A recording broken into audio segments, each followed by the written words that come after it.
It's 2001. One of the biggest corporations in the USA shudders the economy with tremendous bankruptcy.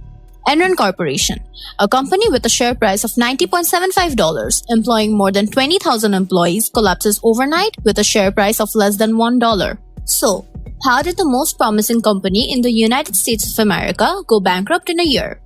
Enron started as a merger between two smaller energy companies in Texas, the brainchild of CEO Kenneth Lay. The company soon prospered as Jeff Skilling, a consultant of Enron, proposed the idea of using a new method of accounting called mark-to-market accounting, a method that enabled Enron to base the value of security not on its book value, but rather on its potential future returns, a method that was very open to manipulation and misappropriation.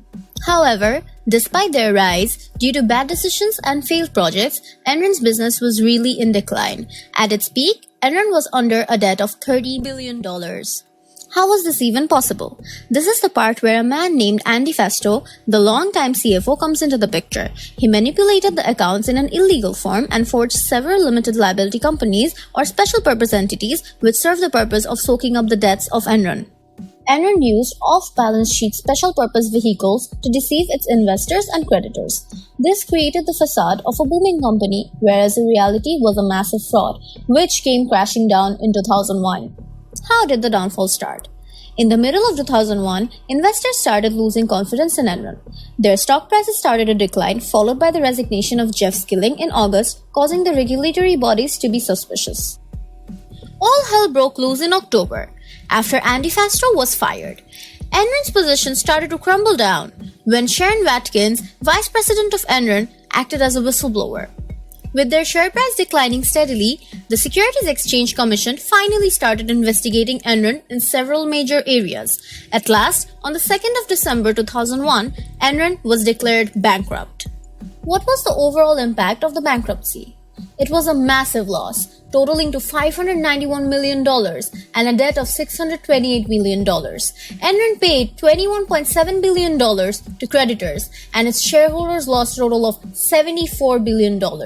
It was the largest bankruptcy in American history at that time. What was the aftermath of the downfall?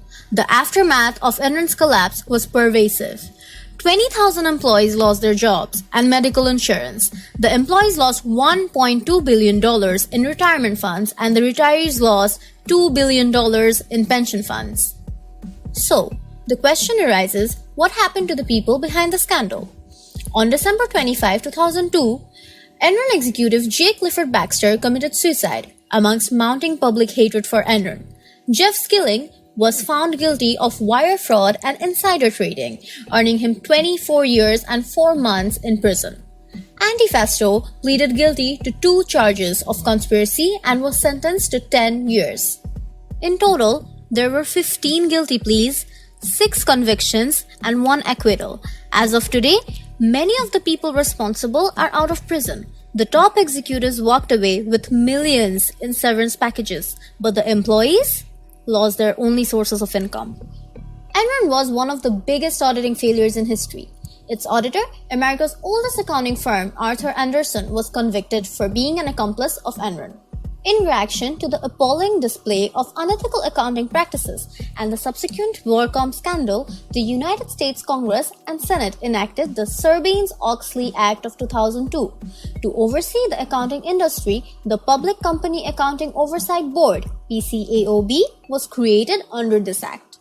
The sheer scale of Enron's downfall shocked the whole world at the time. It really was a profound revelation of the problems in American corporate finance culture: recklessness, greed, and a total disregard for anything other than the welfare of the corporation.